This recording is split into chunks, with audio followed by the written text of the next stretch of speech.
भारत के advance towed artillery gun system यानी कि ATAGS के साथ आर्मेनिया में जो कुछ भी हुआ, यकीन मानिए खुद भारत को भी ऐसा होने की उम्मीद नहीं थी।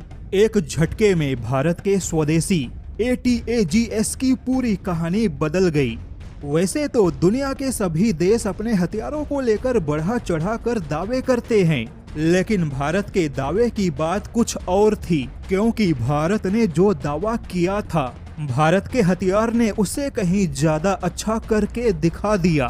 भारत के स्वदेशी advance towed artillery gun system ने अपने सभी प्रतिद्वंदियों को बहुत पीछे छोड़ दिया। जैसा कि पहले आर्मेनिया ने भारत का 6 advance towed artillery gun system खरीदा, फिर उसके बाद आर्मेनिया ने अपने देश के हर हिस्से में भारत के स्वदेशी ATAGS का कठोर परीक्षण किया, और फिर उसके बाद आर्मेनिया की सेना ने भारत के ATAGS के क्षमताओं की जमकर प्रशंसा की। आर्मेनिया की सेना ने तो यहाँ तक कह दिया कि अगर ऐसा हथियार पहले मिल जाता तो अजरबैजान के साथ आर्मेनिया के युद्ध के नतीजे कुछ और होते।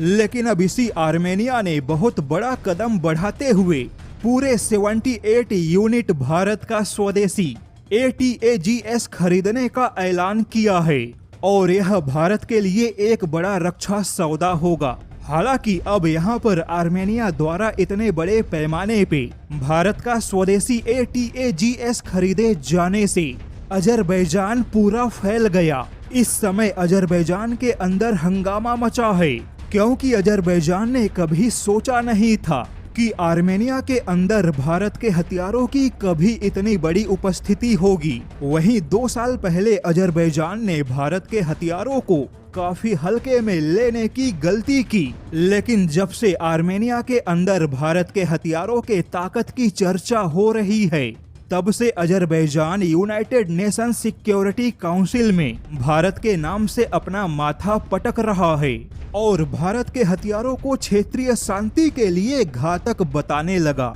यहाँ पर बता दे कि आर्मेनिया के अंदर भारत के ATAGS और पिनाका जैसे रॉकेट ने इतना अच्छा अपने क्षमताओं का प्रदर्शन किया कि फ्रांस जैसा अत्याधुनिक और बड़े हथियार बनाने वाला देश भी भारत के ऐसे हथियारों से काफी प्रभावित हुआ।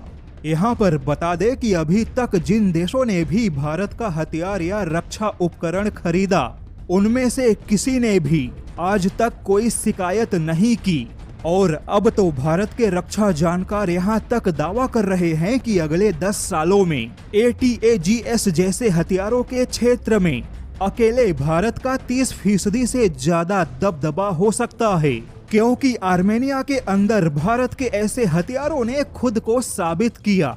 यूरोपियन देश भी भारत के हथियारों के क्षमता से प्रभावित हुए। ऐसे में अब कई सारे देश भारत के हथियारों को और भारत के ATAGS को प्राथमिकता दे रहे हैं।